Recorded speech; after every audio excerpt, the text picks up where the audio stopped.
Hello viewers, hi, I am Navendu Kant, your English trainer right now.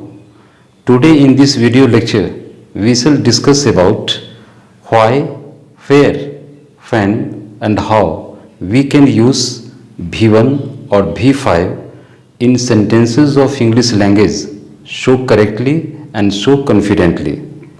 We shall also know with what subjects different in their numbers and persons we can use V1 और V5.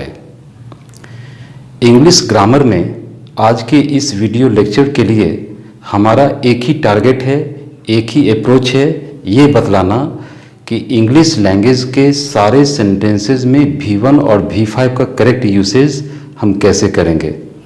हम जानेंगे कि किस तरह के subjects के साथ V1 का यूज और किस दूसरे सब्जेक्ट के साथ V5 का यूज होता है और हम कर सकते हैं. हम ये बताएंगे कि जितनी भी पर्सनल प्रोनाउंस के सब्जेक्ट्स होते हैं, I, we, you, he, she, it, they plus all naming और अननेमिंग नाउन्स विदाउट एस और E S and also all unnaming nouns with S और ई एस, इन सबों में से किन के साथ हम V1 का यूज और किस दूसरे सब्जेक्ट्स के साथ V5 का यूज करेंगे.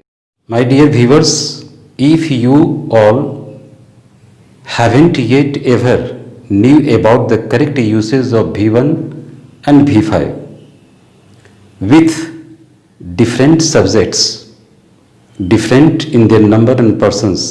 So far, please watch this video until its last. अगर आप लोगों ने अभी तक V1 और V5 का करेक्ट यूसेज नहीं जाना तो आप इस वीडियो को इसके लास्ट होने तक एसेंशियली आप वॉच करें. Only then you can have a lot of advantage of today's video lecture content. English grammar और इंग्लिश लैंग्वेज पे रिच और कॉन्फिडेंट कमांड अचीव करने के लिए आप मेरी लिखी book conceptual English grammar at a glance written by M Kant, published by Blue Rose Publishers, जो अब आपके लिए डिजिटल फॉर्मेट में गूगल प्ले बुक्स पे 50% बोनेंजा डिस्काउंट ऑफर के साथ अवेलेबल है, उसे आप एसेंशियली खरीदें. या मेरी बुक का जो फिजिकल फॉर्मेट है, टेक्स्ट बुक, हैंड बुक, जो अब 12% इंस्टेंट डिस्काउंट ऑफर के साथ अमेज़न, फ्लिपकार्ट और ब्लू रोज स्टोर्स के ई कॉमर्स चैनल्स पे अवेलेबल हैं, उसे लें, उसे खरीदें और खरीदने के बाद एक एक चैप्टर को आप कंसंट्रेशन के साथ स्टडी करें, रीडिंग दें. You will have a lot of joys and excitement chapter after chapter. और उसके नीचे जो दिए गए एक्सरसाइज हैं जो साइंटिफिकली डेवलप्ड हैं, उसको आप अटेम्प्ट करें. You will have a lot of advantage of this very book in future. आपके कन्वीनियंस के लिए आपको एक टेबल दिया गया है, उसका स्क्रीनशॉट लेकर के जूम करके आप उसे अच्छी तरह देख सकते हैं, समझ सकते हैं. उसी टेबल पे बेस्ड आज की वीडियो लेक्चर होगी. इसमें बताया गया है कि फर्स्ट कॉलम में आप देख रहे हैं there are 3 persons, you know, first person, second person, third person. Second column में जितने भी पर्सनल प्रोनाउंस वाले सिंगुलर सब्जेक्ट्स होते हैं, I, you, he, she, it plus all naming और अननेमिंग नाउन्स विदाउट एस और ई एस, इनको arrange किया गया है. थर्ड कॉलम में इन सारे सिंगुलर नंबर वाले पर्सनल प्रोनाउन सब्जेक्ट्स के साथ वर्ब का कौन सा फॉर्म यूज होगा, V1 या V5, उसे बताया गया है. फिर फोर्थ कॉलम में जितने भी पर्सनल प्रोनाउंस वाले पर्सनल प्रोनाउंस में जो प्लूरल सब्जेक्ट्स होते हैं, जैसे वी, यू और you all, they plus all unnaming nouns with S और ई एस, इन सबों को एक साथ अरेंज किया गया है। और नेक्स्ट एंड लास्ट कॉलम में बतलाया गया है कि जितने प्लूरल नंबर वाले पर्सनल प्रोनाउंस के सब्जेक्ट्स होंगे उनके साथ वर्ब का फॉर्म कौन सा यूज होगा, V1 या V5। इस वीडियो लेक्चर में और इस टेबल के माध्यम से आपको आज के बाद से ये समझ में आ जानी चाहिए कि first person singular number subject is what, I. I के साथ वर्ब का कौन सा फॉर्म यूज होता है, V1। आप देख रहे होंगे कि आई के सामने वाले नेक्स्ट कॉलम में V1 दिया गया है।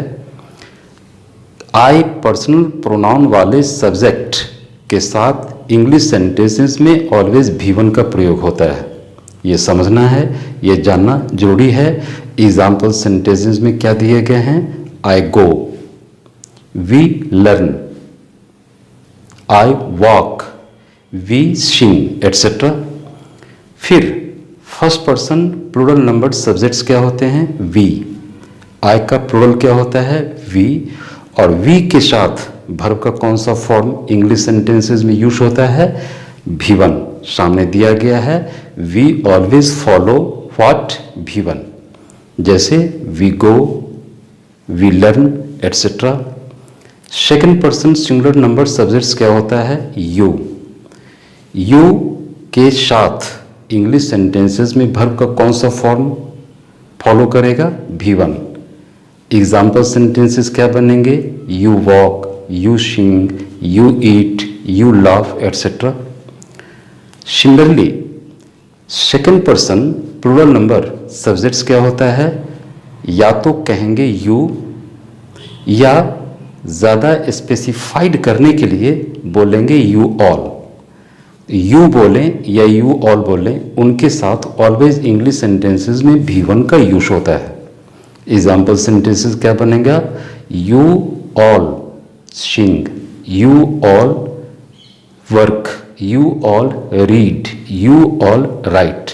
देखा, first person singular number subject I के साथ V1, plural number subject we के साथ V1, second person singular plus plural दोनों के साथ V1 का यूज। इनमें से किसी भी नंबर और पर्सन वाले सब्जेक्ट के साथ वर्ब का दूसरा फॉर्म यूज होते हुए नहीं देखा। यही चीज याद रखना है। नेक्स्ट है third person singular number subjects. इसमें ही, सी, इट तो होते ही हैं, एसेंशियली होते हैं, ये सब जानते हैं।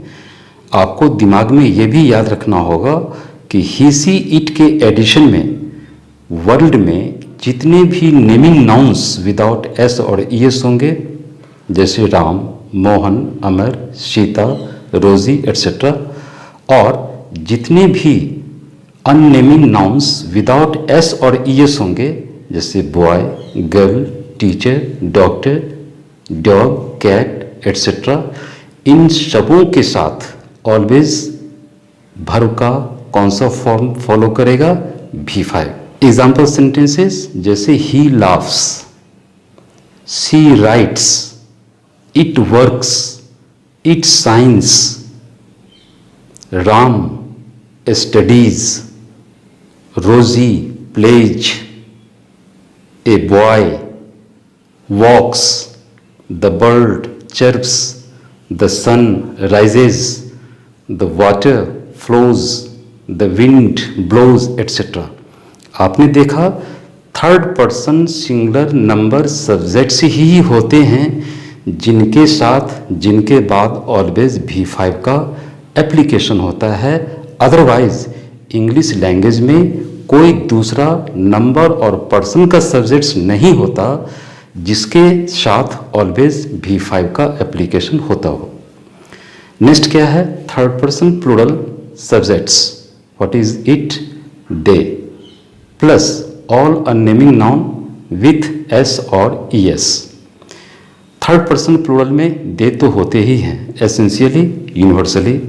इनके एडिशन में जितने भी अननेमिंग नाउन्स यानी बिना नाम वाले शब्द जिनके लास्ट में एस और ईएस होता हो, लगता हो, यानी प्लूरल फॉर्म में, जैसे boys, girls, teachers, doctors, cats, dogs etcetera, इन सबों के साथ वर्ब का कौन सा फॉर्म फॉलो करेगा? V1। They always, I mean the third person plural number subjects always follow what? V1।